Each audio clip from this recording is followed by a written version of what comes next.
So எனக்கு வந்து என்னோட படங்கள் நம்ம எல்லா படமுமே ம். அது வெற்றி அடையணும், அது மக்கள்ட்ட போய் சேரணும்னு நம்பி தான் எழுதுறோம். அது ஒரு கூட்டு முயற்சியா தான் ம், பண்றோம். ம், சில விஷயங்கள் நடக்குது, சில விஷயங்கள் நடக்க மாட்டேங்குதுங்கிறது ம். நம்ம கையில இல்ல. அந்த ஓகே. ஜட்ஜ்மென்ட் எப்பவுமே. நம்ம ம், உண்மையா உழைக்கிறோம். அதோடைய ம், ஃபீட்பேக்குங்கிறது நம்ம கையில இல்ல. அப்படிதான். ம், அதனால நான் வந்து அ ம என்னுடைய அப்புறம் சினிமாவுக்கு வெளியில நான் பார்க்குற ஒரு உலகம், ம், ஒரு ம், வாழ்க்கை இருக்கு இல்லையா? ம். அது நெறைய நானு இதில சரிபாதி வந்து என்னுடைய நேரம் அதிலயும் செலவு செய்றேன். ஓகே. ஸோ, அதனால வந்து ஒரு வெற்றியோ, தோல்வியோ என்ன பர்சனலா பெரிதா பாதிக்கிறது இல்ல.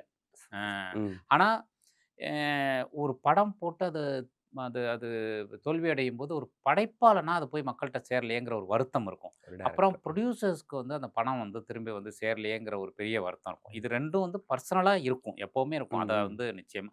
அப்ப அதில என்னலாம் அந்த படைப்புக்குள்ள மக்களுக்கும், நமக்கும் நடுவுல இடைவெளி என்ன இருந்தது? எத நம்ம ம். சரி பண்ண வேண்டியது இருக்கு? அப்படிங்கிற ஒரு பாடத்த நம்மளா பர்சனலா படிச்சுக்க வேண்டியது தான்.